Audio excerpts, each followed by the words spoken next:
Welcome back. This time we're talking about the Season 4 premiere of Agents of S.H.I.E.L.D. Now before I get into the review itself, let me set a few ground rules. First of all, this review is going to have spoilers galore for this episode. And as I go through the season, and hopefully we'll do a video for each subsequent episode, we'll have spoilers for that episode, but not for anything moving forward. Second, I'm a fan of the MCU, both the movies and the television series. But I am not terribly familiar with the actual Marvel comic books. I've always been more of a DC reader, nothing against Marvel, it just was what I read when growing up. And what I have read from Marvel was mostly X-Men, which obviously doesn't apply to this. So these reviews are not going to be deep analysis into how they connect to the comic books, Easter eggs, that type of thing. I'll be approaching these reviews as a fan of the show and as a TV series and how it holds up on its own, especially from the perspective of someone who is not familiar with the comic books. Now with that out of the way, let's jump into this. The premiere's title is Ghost, which has a number of meanings. First of all, obviously the introduction of Ghost Rider, which it appears at least this first half of Season 4 is going to be revolving around him.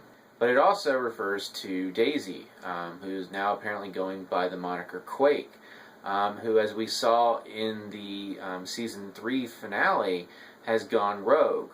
And our S.H.I.E.L.D. agents, especially Coulson and Mac, have been unable to track her down. So this premiere, like pretty much Season 2 and Season 3's premiere, finds our team pretty much broken apart and doing separate things. And as we learned in the last few minutes of the season finale, Coulson is no longer director. He's now out in the field with Mac. As I mentioned before, Daisy's gone rogue. And we have a new director who we don't actually meet in this episode. But this premiere does do a good job of setting up a number of storylines that appear that will be carrying us through at least the first half of this season. So I figured the best way to kind of tackle this is kind of go character by character and talk a little bit about their role in this episode. We find out early in this episode that after their failure to capture Daisy in the little vignette that we got at the end of last season, they've been pulled off of Daisy's case and are not allowed to investigate her at all. And Daisy is considered by the higher-ups as an enemy and not as a former agent who needs help.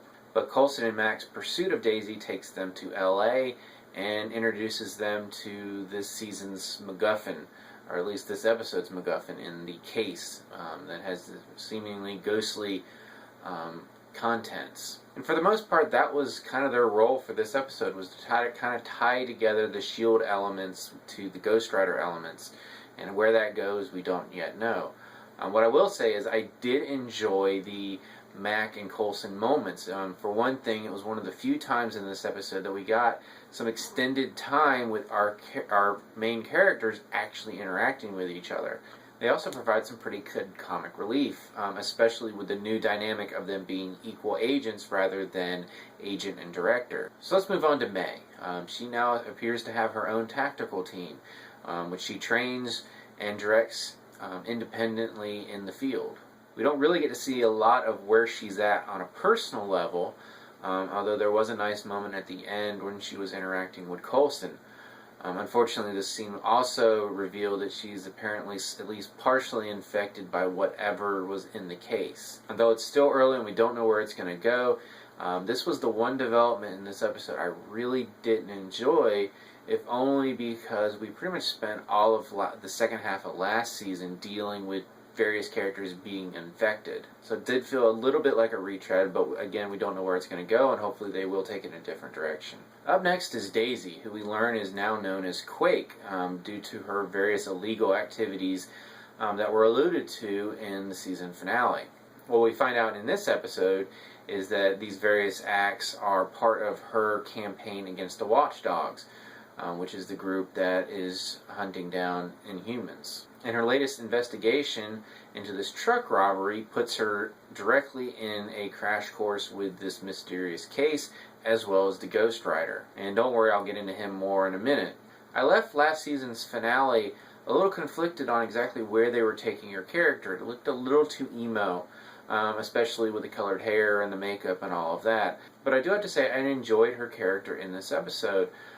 She definitely has that mantra of not having anyone to lose, which is not terribly original, especially in the superhero genre. But considering what happened to Lincoln in the season finale, it's understandable. And how well this character arc ultimately works is going to be determined on where they go with it. At least they were seemingly able to tie it into Ghost Rider's declaration that he only kills bad people and he left her alive, which obviously had some effect on her. Okay, so we've waited long enough. Let's get into Ghost Rider. Again, he is a character that I'm not terribly familiar with. I do know that they made 2 movies starring Nicolas Cage. I know that I saw the first one, and it was ultimately very forgettable because I honestly don't remember a single thing about that movie. As far as his Agents of S.H.I.E.L.D. incarnation, I am curious to see how they're going to tie his mythology into the show that we know. Are they going to make him an Inhuman, or are they going to go a more supernatural route, which it appears that might be the case, especially with sort of the ghostly elements of the case, as well as his seemingly cursed nature. Although up to now, the MCU really hasn't done much in the supernatural realm, we do know they're pretty much jumping into the deep end in that regard with November's release of Doctor Strange. So if they do go the more supernatural route with Ghost Rider, that might be a way to sort of dip their toes in the water, so to speak. As far as the character of Ghost Rider himself, I enjoyed what I saw, both in, I can't say makeup, but in special effects, as well as him in his regular life. It was an intriguing introduction, and I do have to say the special effects were quite good for a television series. And it's obvious that the show is making use of its new 10 p.m.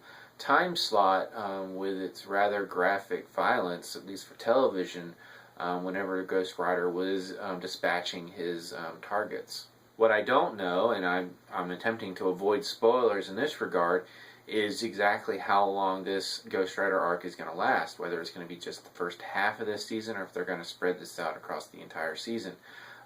Typically, this show has been on a kind of a half-season cycle, with the first half telling its own story that ultimately informs and develops the second story, but the second half of the season really does feel like its own thing. So without looking at spoilers, we'll just have to wait and see. But there are some other characters I want to talk about, and I'm going to start with Gemma, who once again starts this season undercover, this time in S.H.I.E.L.D. itself, as she is working to ingratiate herself with the new director, who, as I mentioned before, we still haven't met.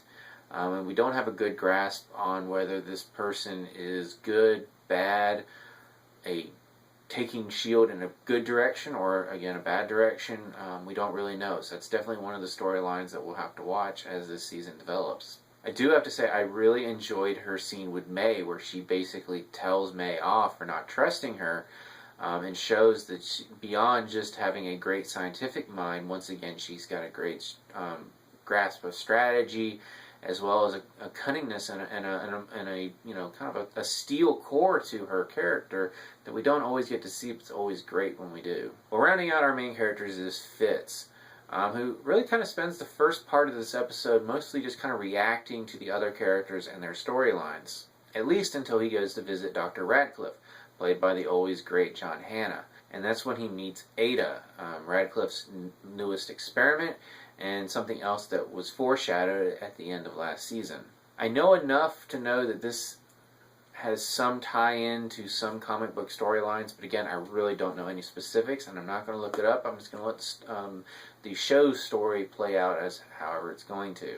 But I do suspect that it's ultimately not going to be as benevolent as Dr. Radcliffe and Fitz are hoping. My only real worry here is that they're going to use the Fitz keeping secrets from Gemma thing to sort of artificially create some tension in their relationship, which I don't think would be very realistic, especially since Gemma's keeping her own secrets, and the fact that she's getting those daily lie detector tests gives fits a very good reason not to tell Gemma the truth. So hopefully whenever this does ultimately blow up in their faces, the explosion is not too big. So that's our kind of our round table of characters. As I mentioned at the beginning, this episode does a really good job of setting up multiple storylines, and hopefully the show will be able to cater to each of them and give them each the time that they need. Of course, we've got the Ghost Rider situation, we have the box and its ghostly contents and whatever infection that it ultimately leads to. As we've seen now, apparently May is infected. We've got the Daisy going rogue storyline, and it appears that she's going to be tied most directly to Ghost Rider, at least for the time being. And of course, we've got the Ada situation, as well as the new director of S.H.I.E.L.D. and whatever new direction S.H.I.E.L.D. is heading, whether it's good or bad, again, we don't know. So overall, I enjoyed this episode. It was a lot of fun, some good comedic moments, some good character moments, really kind of setting up the pieces for this new season.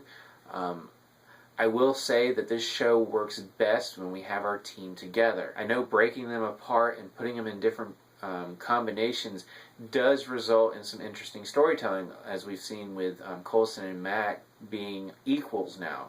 But really we didn't get a lot of new combinations outside of that. So right now we're essentially just having all of these separate pieces doing their thing, and we know ultimately they're going to come back together. It's just a matter of how many episodes it takes. So for that, it is a little similar to what we've seen in previous seasons. But I am a fan of this show. That's the reason why I wanted to talk about it and why I plan on trying to do a review of each episode as we move through this season. So this is the first time I've reviewed an episode of Agents of S.H.I.E.L.D. So let me know what you thought of it, what you think this new season has entailed. I would ask that you try to avoid spoilers as far as things from the comic book and anything else that you might have seen online as far as what might be coming in the show. I like watching shows as they come out, and obviously without spoilers. But if you liked what you saw here, definitely check out some of my other reviews, both for movies and for TV. As always, you can subscribe to my channel, and until next time, don't look in that box.